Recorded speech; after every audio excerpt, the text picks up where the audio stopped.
Hello' গাইছ, আজি মই পিঠা বনাবলৈ লৈছোঁ কাৰণ বিহু বতৰ যিহেতু।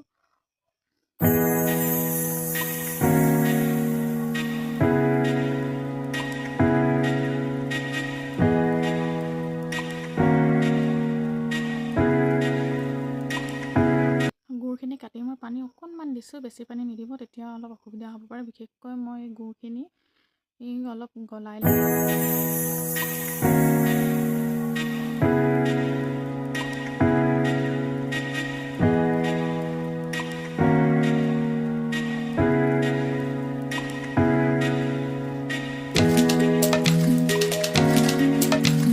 আৰু এই বেকিং পাউডাৰ মই অকণমান দিছোঁ, নিজৰ জোখত দিব, আৰু পানী দি মিহলাই ল'লে আপোনাৰ মিশ্ৰণটো ভাল হয়। আৰু ফ্ৰিজত থ'ব, ফ্ৰিজ নহ'লেও কোনো কথা নাই। অলপ টাইম থোৱাৰ পিছত আপুনি এয়া চাওক পিঠা কিমান ধুনীয়া হৈছে আৰু ফুলি উঠিছে। আজি মিনি ব্লগটো ইমানেই।